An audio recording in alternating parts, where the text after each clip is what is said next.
Bayan, kaugnay pa rin ang pagputok ng Bulkang Kanlaon. Makakausap po natin si Director Teresito Bacolcol ng PHIVOLTS. Director, magandang umaga po sa inyo. Yes sir, magandang umaga din po sa inyo. Yes sir, pakipaliwanag nga po sa ating mga tagapanood kung ano po ang sitwasyon ngayon sa Bulkang Kanlaon.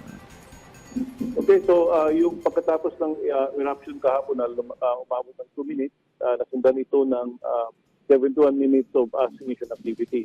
So after that ay hindi na ulit yung assignation activity. Ang nangyari kasi yung most likely nagkaroon tayo ng na barahan yung conduit ng bulkan kasi before the eruption nagkaroon tayo ng pagsak ng sulfur dioxide. Nasa 194 tons per day lamang, masyadong mababa ito. So ang ibig sabihin nito, hindi makalabas yung gas and nagkaroon ng pressure build-up. So once pressure becomes high enough, nagkaroon tayo ng pagsabog. Pwede nating, a good analogy would be yung soft drink, bigla natin binuksan and nagkaroon ng pagsabog ng yung laman biglang pumulusok palabas. Mm-hmm. Well, Director, umabot daw po sa mahigit 2 minuto yung aktibidad ng pagputok ng Bulkang Kanlaon. Ano pong ibig sabihin nito? Ito po ba yung posibleng nagdulot ng mga paglindol sa paligid? Yung paglindol sa paligid ay associated talaga yan sa kahit walang pagsabog, pwedeng magkaroon tayo ng mga volcanic earthquakes. So, ang plume na umabot kahapon is umabot ng 2,500 meters and maraming munisipyo yung affected, especially towards the southwest. Mm-hmm. Okay, yung sulfuric smell po, hanggang saan po yung naabot nitong mapanganib na pwedeng malanghap ng ating mga kababayan? Umabot ito sa Dimamaylan, towards the southwest and maraming mga barangay yung nakaramdam nito. Kaya yung paalala sa ating mga kababayan ay magsuot ng face mask kapag may sulfuric smell kasi pwedeng ma-irritate yung kanilang respiratory tract. Mm-hmm. Okay, paki-kumpirma nga lang po, Director, kung meron daw pong nasunog na vegetation o bahagi ng lupain na taniman dahil po sa pagsabog ng Mount Kanlaon.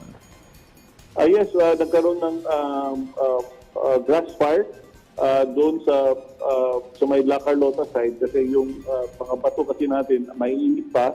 In fact, kapag titignan mo yung video, incandescent yung mga ballistic projectiles natin.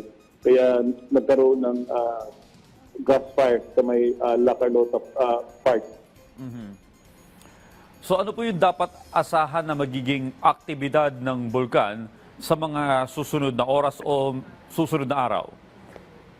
Okay, so posible na magkaroon pa rin ng stronger eruption katulad ng nangyari kahapon. In fact, this is the second time in 1 week na nagkaroon tayo ng moderately explosive eruption. So we would, at alert level 2, we would expect the same type of activity every now and then. Mm-hmm.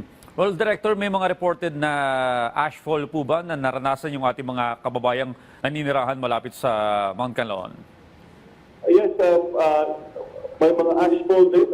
In fact, maraming barangays na report din sa atin. Mostly nasa southwestern side ng Kanlaon volcano.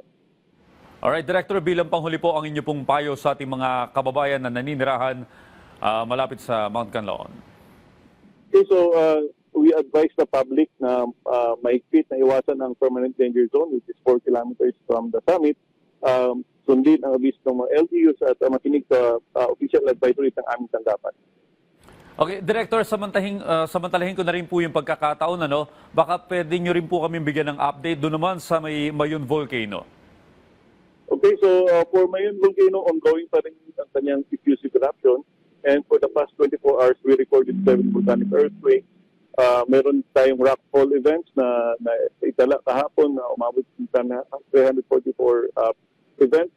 And yung total volume of volcanic materials na ilabas na ng vulkan ay umabot na ng 32.76 billion cubic This is approximately equivalent to 2.73 million 10-wheeler trucks. So, ongoing pa rin yung infused eruption at nasa alert level 3 pa rin ang Mayong Buntis. Alright, maraming salamat po sa lahat ng impormasyon. PhilVolts Director Dr. Teresito Bacolcol.